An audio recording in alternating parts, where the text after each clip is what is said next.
Olá, bom dia! Você está assistindo ao Repórter Visual, um programa acessível da TV Brasil. As novidades sobre o nosso programa você também pode acompanhar pelo facebook.com/Visual TV Brasil. O Repórter Visual começa agora, o primeiro programa jornalístico da TV brasileira feito em Libras.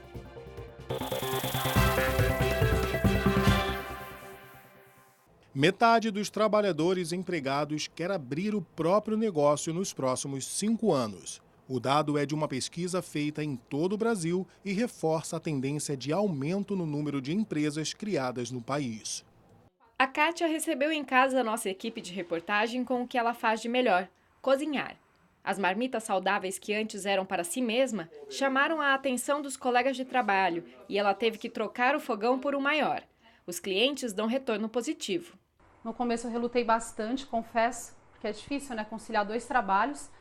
Comecei com uma pessoa, com 2, e no final do ano a gente fechava com 30 pessoas que comiam praticamente diariamente a refeição que a gente produzia. E com uma comida boa dessa, como é que a demanda não ia aumentar, Kátia? Depois de ficar 6 meses conciliando o emprego anterior com as marmitas, ela decidiu se tornar uma microempreendedora individual. E desde janeiro, ela se dedica exclusivamente a isso. Hoje, todas as etapas do processo passam por ela, o que demanda mais trabalho e ainda não deu o mesmo retorno financeiro do emprego anterior. A gente trabalha muito mais. Eu digo que é muito gratificante, é muito mais gratificante porque você sente todo o negócio, né? Então tem seu jeitinho, tem sua carinha, tem sua personalidade dentro do negócio, mas você também tem muita energia, muita disposição de energia. Mais de 2 milhões de novas empresas foram criadas no país de janeiro a agosto deste ano, número 20% maior que o registrado no mesmo período do ano passado. 8 em cada 10 empresas são de microempreendedores individuais. E metade dos brasileiros com emprego fixo quer montar seu próprio negócio nos próximos 5 anos. É o que revela uma pesquisa feita pelo Instituto Ipsos, com 2.000 pessoas empregadas, desempregadas e autônomas em 12 regiões metropolitanas do país. O presidente do Sindicato da Micro e Pequena Indústria do Estado de São Paulo diz que é preciso cautela, já que poucas empresas sobrevivem aos primeiros anos e a vida de empresário exige mais responsabilidades. É um nicho de mercado de uma vida totalmente diferente, onde você não tem hora de entrada e muito menos saída. E além disso, você assume obrigações a de ter que ter um resultado, e que nem sempre, e na maioria das vezes, ela não ocorre. Entre as cidades amazônicas, Manaus foi a que teve o maior aumento populacional nos últimos anos. E esse crescimento foi consequência direta das ondas migratórias que atingem a capital do Amazonas. Agora, em 2019, quando a cidade completou 350 anos, os venezuelanos chegaram em peso. Já nos anos 1960, a vez era dos árabes. Veja o resultado desse processo na reportagem da nossa parceira TV Encontro das Águas. Manaus passou por grandes mudanças sociais e econômicas nos últimos anos.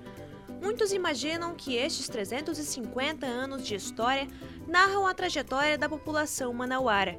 Mas comunidades de várias partes do mundo estão atreladas à memória desta metrópole há quase um século. Árabes, venezuelanos e palestinos.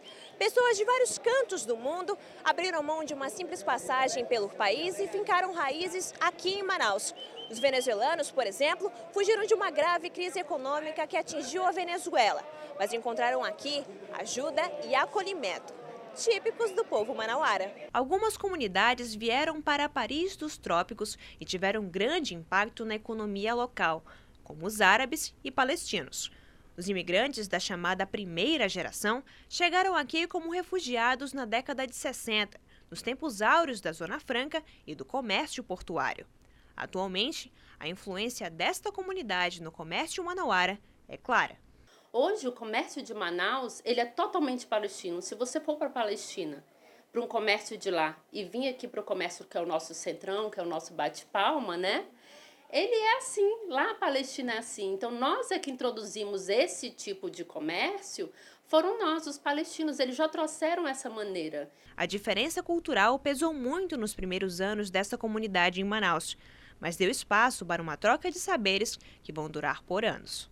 A diferença cultural ela é extrema, religiosa, alimentar, e eu acho que é uma barreira muito grande que é a língua, né? Então, a maior dificuldade que nós tivemos quando chegaram aqui realmente foi a questão de comunicação. Claro, no dia a dia, o convívio e a necessidade foram adaptando o português, né, a sua língua, ficando com sotaque bem forte, mas conseguindo a comunicação mais breve.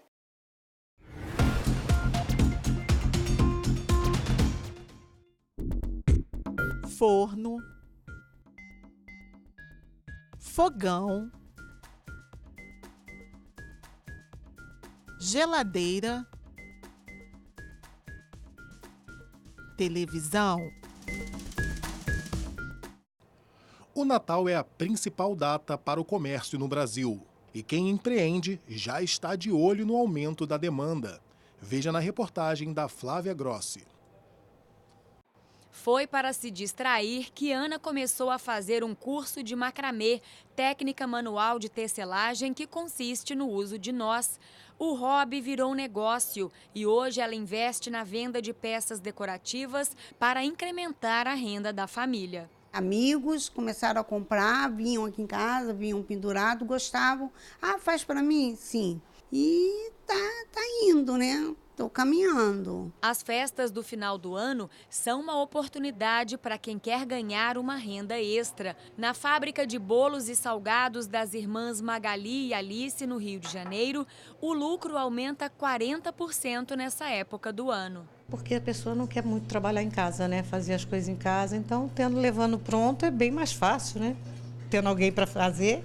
A demanda durante as festas de fim de ano é tão grande que há 3 anos o buffet passou a oferecer ceias para famílias e empresas. A filha da Magali, a Mariana, também entrou para a sociedade. Elas estão de olho num grande filão. A Confederação Nacional de Dirigentes Lojistas estima que somente no Natal 60 bilhões de reais devem ser injetados na economia do país. Aquele que deseja empreender ou que já tem o seu negócio, é muito importante, primeiro, que ele realize nem que seja um mini planejamento, para saber o que ele quer vender diferente, para quem, aonde, responder essas perguntinhas básicas para ele poder ter uma estratégia de venda e poder realizar o seu negócio de uma forma melhor, mais eficaz, obtendo os resultados que ele precisa.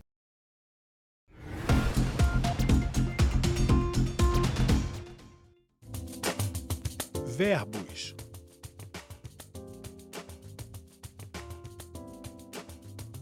Vamos ver alguns sinais. Andar, caminhar. Ir. Comer. Beber. Passear.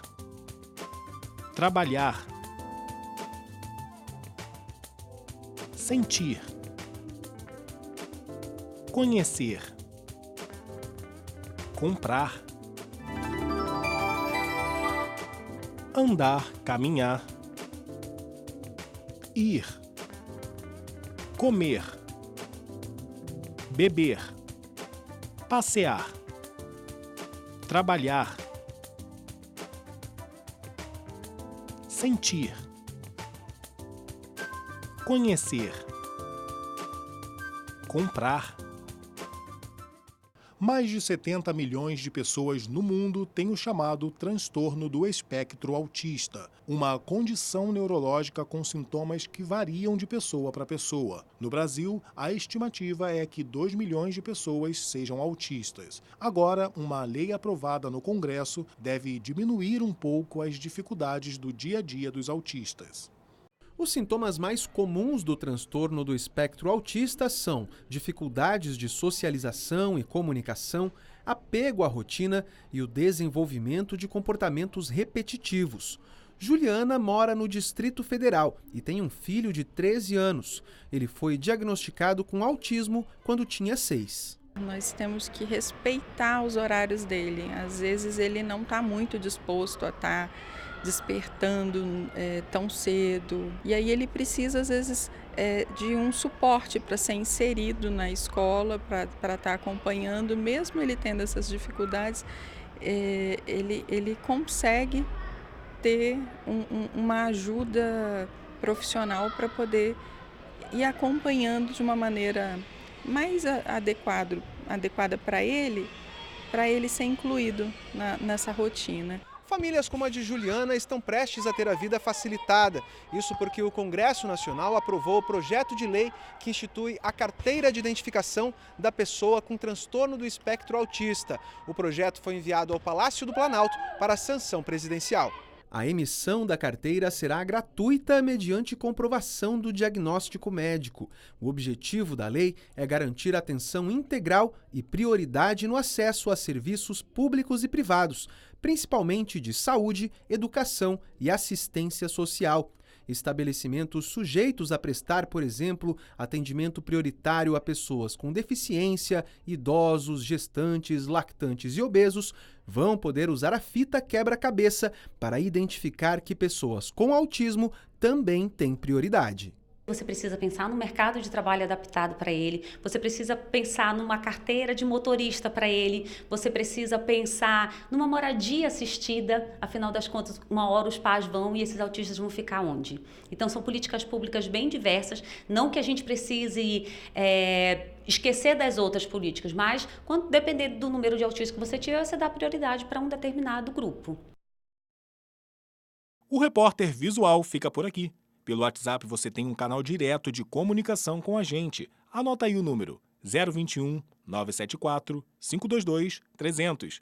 Muito obrigado pela companhia. Bom dia para você. Tchau.